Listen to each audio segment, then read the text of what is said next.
Hey folks, how you doing? Good evening. What is it? Is it Tuesday night? That's right, yeah. I always get it wrong. I'm always right up to date until I come on screens. But there you go. That's just the way it is. It is Tuesday night, and hope you're having a good week. Hope your week has got off to a good start. Here's a good little bit of news, hot off the press from one of our members, Richard Mortara. Richard, thank you for this. Long-standing member, it has to be said, Richard Mortara. Yeah, from right way back in the day, way back, you know, gold, elite, and now channel member or supporter, whichever you are, Richard. We thank you for your support, of course, as I do to everybody. Any opportunity I get to thank people for their continued support, I will take that opportunity. But great news, and that is that Virgin's A346 fleet have had a stay of execution one more time. Another stay. The lawyers have been in and they've taken them in front of the judge and given them another 6 months of life, literally. And that's all down to obviously the Trent 1000 issues that Virgin have been having, along with British Airways and so on and so forth. Virgin, the Trent 1000 issues based more or less on the Dreamliner platform, of course, as we're all aware of that, and you might want to Google it if you don't know about it, but it's something that we see quite often, and as you know, there are aircraft scattered around the world, literally without any engines in them, and of course we see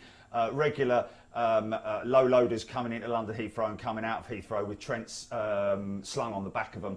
But slowly but surely they're getting through that whole through that whole problem and resolving it. And of course those aircraft are back in the air. But again, like I say, great news is that Virgin Atlantic's A346 fleet, they won't be happy with that at all. Of course they won't be happy with that. The upper management will be literally pulling their hair out, whereas us avgeeks are like, yes, keep it going, son.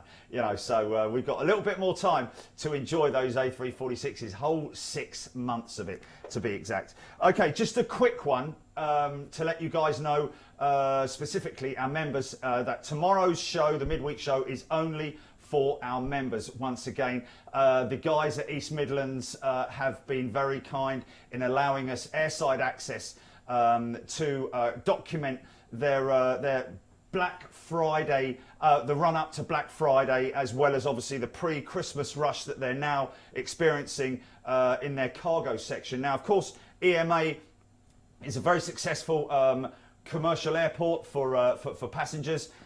Somewhere in the region of 4.5–5 million passengers go through it every year, so it's very successful, of course. Around about 6:30 in the evenings, things sort of slow down on the passenger side, and the cargo hub literally comes to life. Around about 6:30, the first aircraft arrives, the freighters that is, and believe it or not, EMA, whether or not it's still the case, but I believe that EMA after Heathrow are the second busiest cargo hub in the UK. So that shows the kind of stuff that we're going to be seeing coming in and going out of there tomorrow. And of course, they are the major hub that's involved for the Formula One stuff as well, which nobody can film, and anyway, it wouldn't matter anyway because they're all in boxes, so it's pretty boring. But what we're there for tomorrow is the planes. We're going to be airside. We're going to be airside literally right the way through till 10:30 at night. We've got a great guy looking after us airside, so he'll be taking some questions. If I can, don't forget, I'm going to be mobile, so it's going to be a little bit difficult for me to read any comments on the iPad or anything like that. That's going to come from Jilly if we get anything, but of course there's going to be a lot of noise, but we're going to be getting up close inside cockpits. We're going to be around the aircraft, watching the procedures as they load these aircraft, literally as they come in and as they go out. The whole thing just for our members. You can watch that show if you want. You're more than welcome to. BigJet.tv is our website, and that's where you can go to find out all the information about what we do at BigJet TV and how we work for our members. Had a great sort of like spy mission yesterday in Wales, by the way, folks, and got a couple of really good shows lined up again for our channel members. So anyway, I'll let you get back to your dinner or whatever it is you're doing. Easy. And I will see you tomorrow at 6:30, around about 6:30. Members, make sure that you've got your notifications, set your alarms or whatever it is. We'll be taking you right the way through till 10:30. Hopefully that sort of works well with all our members across the world. Of course, the US will be coming alive, as well as the guys out in the east will obviously be early morning, sort of like a half decent time of day. So if you've got the day off, you might want to join us. But of course, as a member, you can watch the replays. So yeah, a great show lined up for you tomorrow. Now. I know we've in the press it's still sort of like talked heavily about. It's the whole Max issue and whether that aircraft is going to fly again. I'm pretty sure it will, and I'm sure that they at Boeing will iron out their problems. All the politics aside, let's look at it from the point of view of aviation fans and how much of a beautiful aircraft it is, just to look at. We must never, of course, forget all the losses and the tragedies with the two aircraft that crashed. And of course, as we know, so many times in the past, that through tragedy has come a safer environment. However, there are a lot of arguments about that, whether or not they shouldn't have grounded it after the first one, etc., etc. However, I put together a little timeline piece, literally very roughly cut, that we're going to post up just to show about the Max in flight, because we see a lot of pictures of it. We see very little of it flying. We managed to catch quite a lot of it, both at Heathrow and of course at Gatwick as well. And of course they've got those, unfortunately, those TUI 737 Maxes are lined up at Manchester, which we see every time we go live from the airport pub. But this is a little sort of like, collage of our just expressing our appreciation and love for the aircraft and as an aircraft, as a flying machine itself. And I am pretty sure that they will iron out all those issues and get the aircraft back in the air as soon as possible. So yeah. I've got nothing against Boeing. I would be in the same mindset if it were Airbus. It just is unfortunate that there are so many sort of like corporates involved in it, that one thing that everybody must do is never forget that lives were lost in these terrible tragedies, and that we must never forget that. But at the same time, remember, it's a flying machine, and it's a beautiful flying machine. And here's our little tribute to Boeing 737 Max. Members, I will see you tomorrow night at around about 6:30 local. That's 18:30 local GMT. Take it easy, have a great evening, and here's your 737 Max.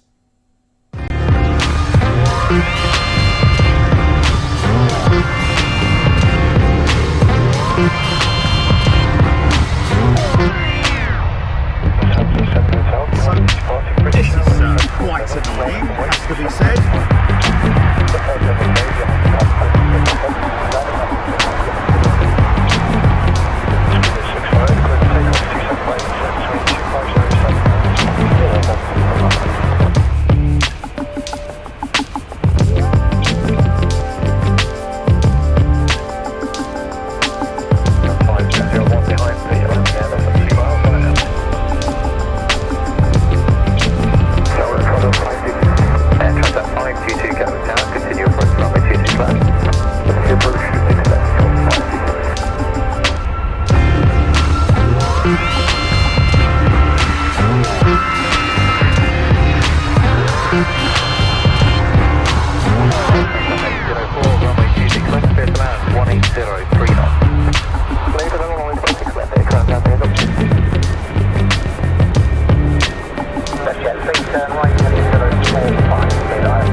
Bye.